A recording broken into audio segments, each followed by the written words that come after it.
اور یہ امانتیں ان تک پہنچا دوں گا، تب علی کو کچھ بھی ہو سکتا ہے، اس سے پہلے علی کو موت نہیں آ سکتی۔ اور تیسرا مارکا جس کو ابھی ہمارے شعراء اپنے شعر میں بھی کافی حد تک بیان کیا، وہ ہے خیبر کا مارکا، جہاں بڑوں بڑوں کی نگاہ تھی، اکابرین کی نگاہ تھی۔ کاش نبی نے کہا کل میں علم اس شخص کے ہاتھ میں دوں گا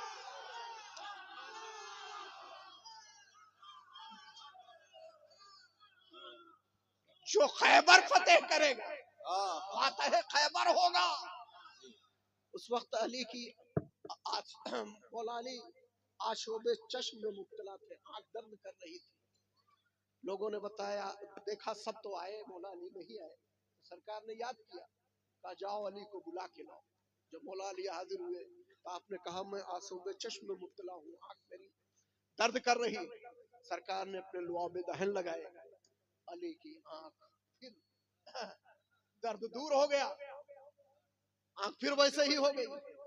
مولا علی کے ہاتھ میں خیبر کا علم دیا، اور جب آپ نے خیبر کا علم دیا تو وہ شجاعت کے کارنامے مولا علی کو نے دکھائے کہ جس خیبر کے دروازے کو 40 مرد مل کر کے کھولتے تھے، اس باب خیبر کو اٹھا کے پھینکا تو 40 گز کے فاصلے پر جا کر کے گرا۔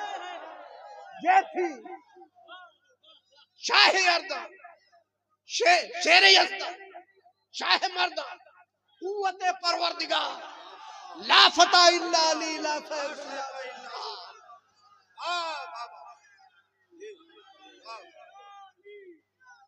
یہ ہے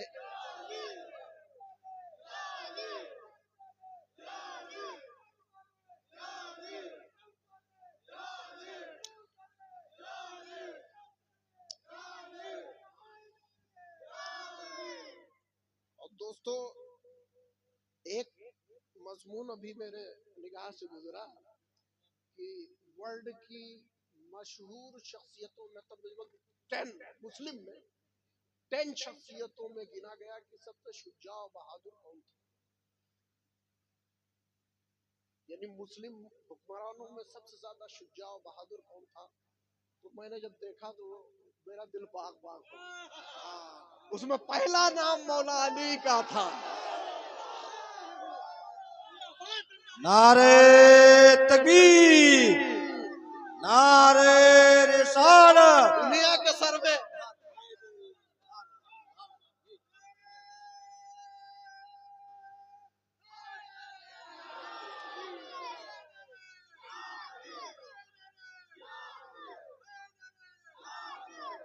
اور یہ سروے جو کیا تھا کسی مسلم نے نہیں کیا تھا، یہ عیسائیوں یہودیوں نے کیا تھا سروے۔